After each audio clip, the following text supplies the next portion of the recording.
The smiles you see on this father's face were allegedly just a facade, masking a much darker reality according to Texas police.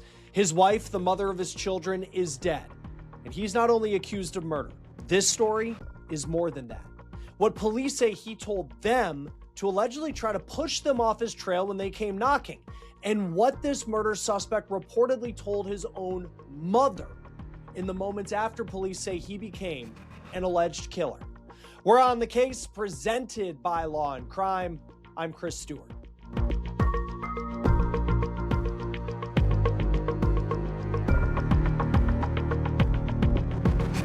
Texas mom Eliana Bigoni was supposed to meet a friend for breakfast last week on Wednesday, but she didn't show up to that breakfast. And when that friend couldn't get in touch with her, and then she learned that Eliana's mom couldn't get in touch with her either, they got nervous and they called police. And that call led to what sounds like a chilling exchange between officers and the man you see here with Eliana, her husband of 7+ years, Jake Bigoni. Now, Eliana and Jake, they're also parents. They have 2 young boys, ages 2 and 5, which is just heartbreaking. And just 3 days before Eliana's death, this is what Jake posted on his Facebook page, a montage video showing what seems like a picture-perfect family all together celebrating one of their boys' birthdays. And as you look at this post, there are pictures of Eliana in the montage and pictures of Eliana and Jacob together. And things on the surface seemed fine. On July 22nd, he also posted another montage video with pictures of Eliana. It's a montage of images of them together over the years as this family together. Now, it's never easy to understand how someone who does appear to be so loving could allegedly have the ability to do what Texas police say that Jake did. Now, Plano, Texas is where all of this takes place. It's a suburb of Dallas, and Plano appears to have been a new home for the Bigoni family. We found in April, Eliana posted to a Plano neighborhood group saying, quote, "Hi all, we're excited to share that our family is moving from Orlando, Florida to Dallas due to my husband's job. I'm currently a realtor in Florida and will eventually continue my career in Texas as well. We have 2 sweet boys, 4 years and 18 months, and we'd love to connect with other families in the area. Feel free to text me. I'd be happy to meet new friends and start building our community in Dallas." Now, it appears that Jake is from Oregon originally, and then he started dating Eliana in 2019. His social media shows him actually going Facebook official with someone in February of that year. Then shortly after, these two started posting pictures with one another. They end up getting married. They end up having these 2 young children, and life seems great. It was just in November of last year, Eliana posted, quote, "I love you, Jake Bigoni. Thank you for these 7 years together. God has blessed our story, our love, and the beautiful family we've built, especially our children who make our lives better. Here's to us, to his plans, and to many more years together." Now, even though Jake had posted that beautiful family montage just days before he allegedly killed Eliana, things were not as picture perfect as they seem. The 2 of them were reportedly going through a divorce. Now, it's unclear what the circumstances are surrounding them splitting up, but a friend told police that Eliana and Jake were estranged from one another. And you go back to that day, August 12th, Eliana had told that friend that before they were going to meet up for breakfast, she was going to go pick up her 2 children, just 2 and 5 years old, from an apartment where Jake was apparently living. It's this luxury apartment complex on Charles Place in Plano, Texas. Now, Eliana says that she was going to meet this friend for breakfast at 8:30, and she had shared her location with that friend. And she said that this pickup process, it shouldn't take more than 10 to 15 minutes. But that friend, when Eliana didn't show up for breakfast, she looks at her phone, she looks at Eliana's location, and she can see that it's not moving from that apartment complex where she went to pick up her children. She apparently then gets in touch with Eliana's mom, who says she can't get in touch with her daughter either. Now, there's more context that we're learning, not just that this was a couple that was going through the process of divorce. For as nice a guy as Jake seems in pictures and on social media? Well, according to police, quote, witness one, which is the friend, advised there were concerns regarding Jake Bigoni being violent in the past. Now, this is where we start to get a different picture of Jake Bigoni. Police say they were called for a welfare check at Jake's apartment. They knock on the door and Jake answers. This is around 10:23 in the morning. Police say they asked Jake where his wife is, and quote, he advised that she had been there earlier in the day, but that he didn't know where she was currently. Jake Bigoni advised they were going through a divorce and she came by to pick up a kid, but the kid wasn't feeling well. Now listen, at that point, if you're a police officer in Plano, Texas, that is a suspect story considering what you've been told about this couple, the fact they were going through a divorce, and Eliana's friend accusing Jake of being violent in the past. But one of the officers reportedly also noticed something that would be very key to breaking this investigation wide open. Per authorities, the officer discovered, quote, a large apparent wet spot on Jake Bigoni's shirt.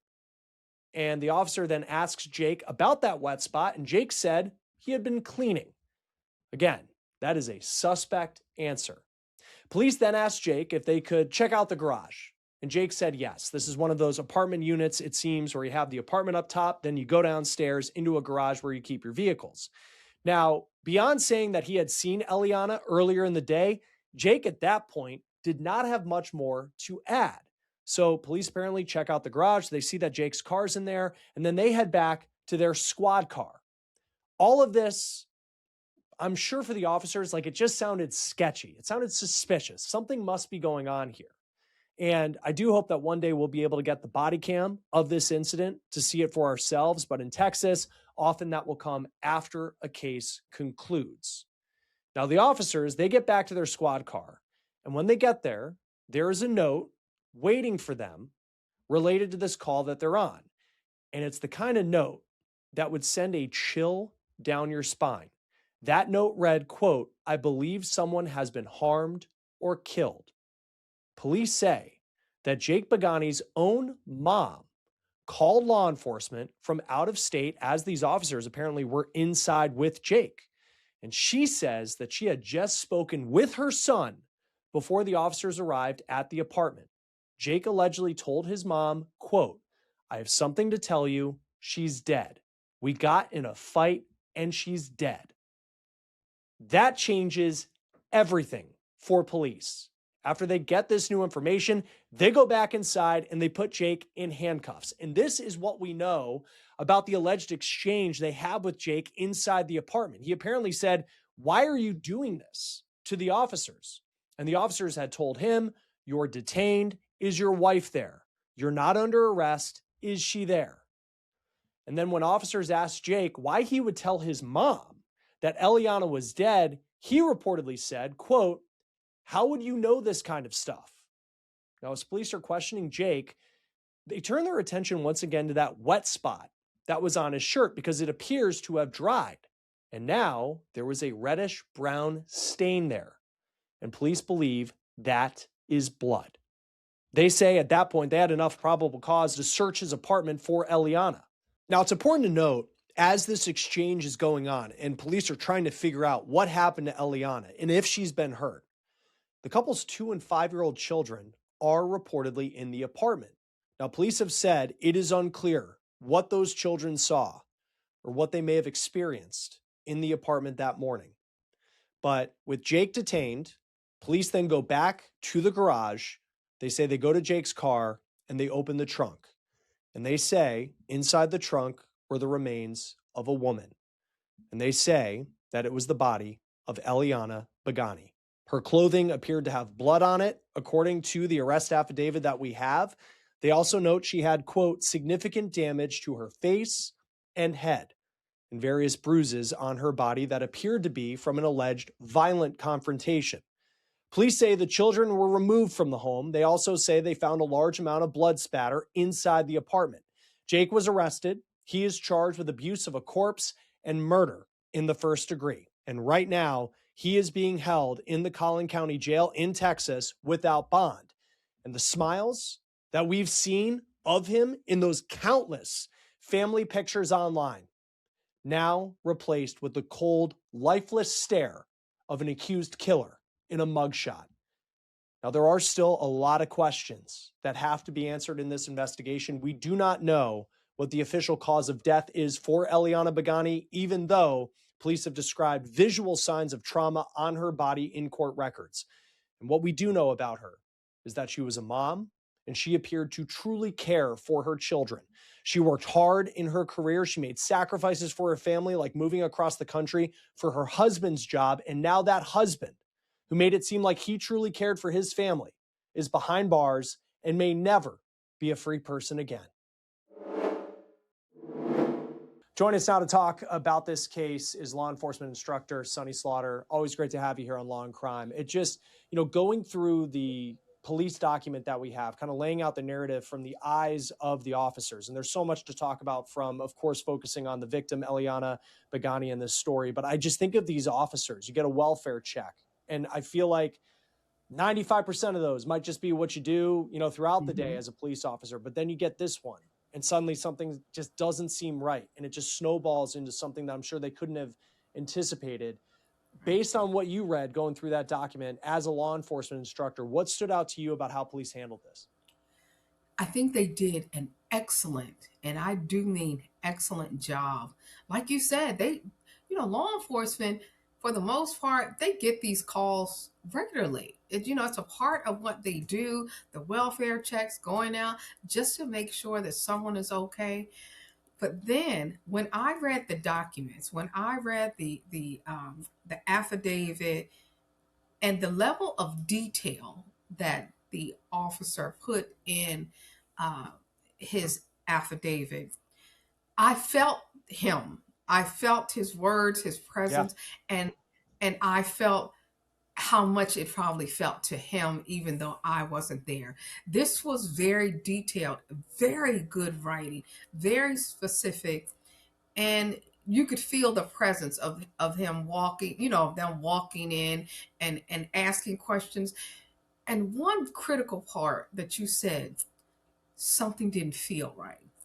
And that's what they immediately felt. And you can get that from the language in the document when he opens the door and they see the stain. Mm-hmm. So it's like looking at a person in their eyes and going straight to that stain and saying, something feels off. And that's what they felt.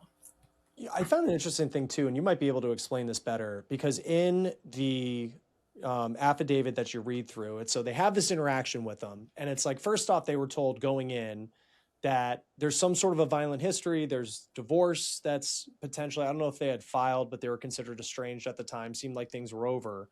And then they go back to their cruiser, where I'm sure they were like, that was weird. But then Mm-hmm. it's like there's a note for them, and is that like on the screen where they were? Like, and the note says that the mom had allegedly called, said that she spoke to her son, and her son said that Eliana Bigoni was dead. And I just found it interesting where, I'm sure they have the, I don't know if like walkie-talkie is not the term, Yeah. but IFB or whatever they're using, where that could have gone over dispatch of like, but it isn't. It like seemed like the way that information was conveyed to the officers was in a safe way where they Right. could understand like what they're dealing with to then go back in and then, be not just doing a welfare check, but now they're concerned about whether or not this woman had been murdered. Right. So domestic violence calls, even though this was not technically a domestic violence call, this was a welfare call. Right. Domestic violence calls are the most dangerous calls that law enforcement go to every single day. Hands down, nothing else more dangerous than those calls, which is why they're often given a lot of detail. This came through as a welfare call initially.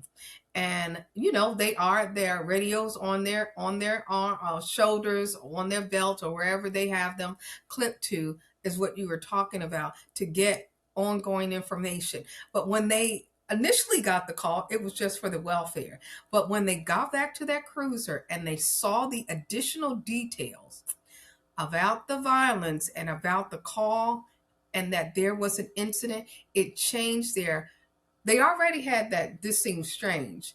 And now they had more confirmation that it was strange it was potentially dangerous for them and that someone was in danger. So all of that gives them a different stance on how they go back. But the fact that they actually went to the cruiser and they were in there first of all, it was safety. A cruiser where they could pull off, sign of safety, because a lot of times in these incidents, things can go violent really quickly. But they were in their car. But having to get back out puts them at another level of danger. So that heightens how they're going to respond, react, and how they're going to engage. And then the staying made potential more sense. Yeah, and the one question I did have was with, the kids are in the house, and they don't have, and, it's kind of this question of Mhm. probable cause. We read the document with benefit of hindsight, knowing what the charges are and how they got to this point. But Right. it's like you go back to the moment where they go to the cruiser and it's like, could more have been done in that moment where it's like something doesn't feel right, but the kids are still there, and then they go back to the cruiser where it's like you worry for the kid's safety, especially with what we know he's accused of. But then it's like, as you're reading that, you have to understand, like, for these officers, they have no idea what's going on, and Right. they're kind of learning as they go. What is the level of because they do list out, like, at the point that they feel like that there was probable cause, because you had what the mom had apparently said and that information came in, you have the stain that didn't feel right. But how does it get to that point of probable cause, especially in a domestic situation where at that point they didn't know if Eliana had driven off somewhere, if, like, she was upset over the divorce and she left? That's clearly not what police say happened. But how you handle those situations as a police officer, it feels so difficult because you don't know what's going to happen in the next 5 minutes. You have to make the right decision and you have to follow the law, where it's like, if there's no probable cause that something happened, it's not like you could just take the kids out of the house. Exactly. And the pressure is there, but like you said, you cannot break the law in order to do something, because he gave them an explanation. He said the kids didn't feel well, so she left the children at the house. So you can't just automatically say, well, let me see the kids, because that's not necessarily what you can get a probable cause warrant for, because there were no necessary red flags that indicated true danger at the time until they came back the second time. But they still had to follow a process. Remember, even though you think they didn't see the children, they didn't hear the children, they didn't the stain on the shirt and the mom being missing still was not enough, except with the added layer coming back the second time, where his mother, not her mother, his mother called in and said that her son said she was dead. Now, this is still hearsay. So remember, they still have to follow the law. They still have to ask questions, but they did not say he was under arrest. Remember, they used the right language, the right process. You're being detained. That was very clear in there. They said you're being detained, which means detained and arrest, not the same thing. And he had also allowed them, prior to going back to the cruiser, the opportunity to go to the garage and to look in there. So although his behavior seemed weird, it seemed off, it wasn't enough, because he allowed them to do everything that they asked him to do, which And didn't it raised some suspicion, but not enough for this to be like, okay, so we're just going to go in and get the kids. So they really acted in their safety and in the safety and interest of the children, because they didn't know where the children were, right. Well, and and I, they I had just to be careful. I just think of Jake Bigoni's mom too. And, Yes. this isn't a situation where I'm sure she wants a pat on the back or anything. No parent would ever want to be in the situation that she was in, where Right. your child has called and has said that they potentially, it's not, he said that, he said there was a fight and that she's dead. And I feel like there's been cases where you see a parent that's not going to turn their kid in. But in this case, she did the right thing, according to law enforcement, calling and to say, hey, this is what my son told me, which, Yeah. you know, it's just hard to think of, like, as a parent, how difficult that phone call would be. And there just should be, credit given to her that she had to make Absolutely. what is an impossible decision to actually call, but it's the right decision in that situation for sure. I agree. I absolutely agree. Because what about if her son was just saying something and it wasn't true? and then she called and said this what her son said, and then none of this was true. However, she was not only thinking about what her son said, she was thinking about her grandchildren. And most often, we know who our children are. We know them, we know their behaviors, and even though we don't think that they might kill somebody, we also sometimes there had been violence indicated in the relationship. She was probably aware and that he could have done something, because why would he call her and say that? So she did the right thing. I think we should absolutely give her credit for doing that, and probably hold her hand at the same time, because this is still her son. This is still her child. And he has done something so heinous to a daughter-in-law Right. that gave birth to her grandchildren. So the dynamics here, it's just like the law enforcement dynamics are unique. The dynamics of the alleged murderer's mother intervening on behalf, that is unique. And then the fact that law enforcement were able to get access to probable cause warrant to get the children and unfortunately find their mother's body. He had to be doing a lot in a very short period of time. Remember, because she was going to meet, was it her mom or It someone was for a breakfast? friend in Yeah, Dallas at like 8:30 in the morning, and then the call to yes, police is in around 10:20, which is, again, like, to just think, and the other part of it too is like this stain, like the story of the stain and the way the officer yes. writes it is like the shirt has, if it's, say, and in this case, they allege that he had blood on his shirt. He probably tried to wipe it off with water Mm-hmm. of some kind. So the shirt's wet when police arrive, but it's dried when they come back. And I it's, know. um, and police are not hired to write reports well. It's like, I mean, some of them are very bland to Yes, read, but this one, the detail is just something that, like, you just, to your point, like, you just kind of feel it, like, as you're going yes, through. yeah, Divorce makes, I've fortunately never been through one, but we see in so many cases, divorce makes people do crazy things. yes, Relationships, love, it makes people do horrific things. And if you watch Law and Crime or Court TV, like, sadly, we yes, see it all too often.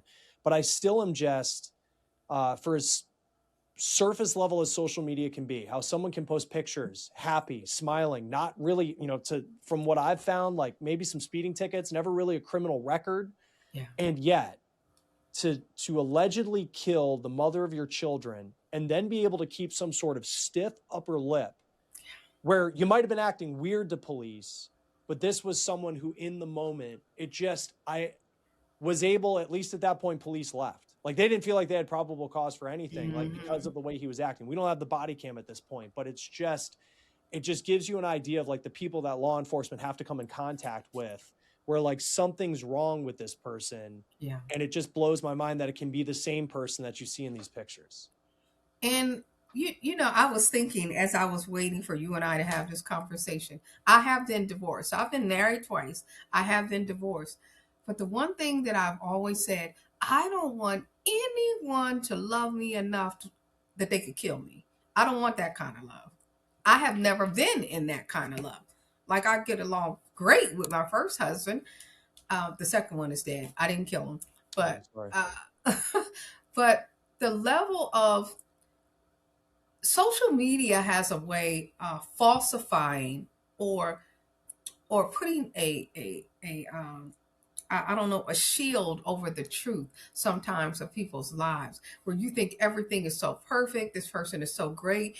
And because when we are transparent, social media does the other thing. When you are transparent and you talk about who you are really, and like you and I were saying, these cases hurt me so deeply. I'm a mom, I'm a grandmother, and I don't know any of the hosts like yourselves, the experts that come on, where we don't feel these cases, where they don't matter. And then sometimes we get attacked a lot by our views that we are taking professionally for one lens or another from people. They act like we don't care. And I think that's the thing that social media does that harms us as a society. It doesn't allow people to be their authentic selves, so we can see like where or have more understanding about how did he go from loving her, having two children, to murdering, allegedly murdering her in the home or near the home with their children 2 and 5 near them. That is horrific and Yeah. heinous. Like, how do you cut off that switch? And I know I don't want to hear that people snapped or that he snapped in this way, because what made him snap when they also had this history of violence, which is one of the reasons why they were estranged. Now she could have been they could have had dual violence where she was violent and he was violent and they couldn't be together. But the murder in the home with the two babies, and he was quite calm when he came up with the fact that the And children that were was the safe. thing. That was the thing, was like the calmness of it, where you're Yeah. still able to lie, allegedly, to police. Yes. Yeah. And I just, these stories, it kind of comes back to this question, because it's like, here's, she did the right thing, and apparently like sharing her location Yeah. with a friend, saying, hey, this is going to take 10 to 15 minutes. If it's anything more, I'll see you after. I don't know if it was like, hey, if you don't hear from me in an hour, call police. But it was like, it just, these cases where, I don't think she suspected that it was going to go like this, like that day. And it's like, how do you protect people without understanding what's going to happen in the future in these so emotionally charged situations? And I don't know Jake Bigoni. I don't know. We don't know at this point, like, what that history of violence actually Right. looks like, what led to the divorce. That very well could have been it, like the crux of it. But it's just still like, you just ask yourself, like, how can we protect people who are in these custody exchanges? In especially in this one, where it's like, it's not like, it doesn't seem like they had filed for divorce. So it's like Right. an estrangement, and it's kind of this unofficial capacity where it's like police don't really have anything to go off of unless you have the documentation. Well, the fact that the friend called so quickly and she didn't show up meant there was some kind of, Like, she knew maybe something. not a coordinated plan in place, but she felt some level of fear, and those around her understood what that was. Enough people knew that if I don't show up, then you need to send someone. So it might not have been a formal plan, but she had some things in place that indicated her level of fear or anxiety. And other people read that, they understood it, they knew it, they believed her, and they acted upon it quickly enough for this not to be some long drawn out missing persons case.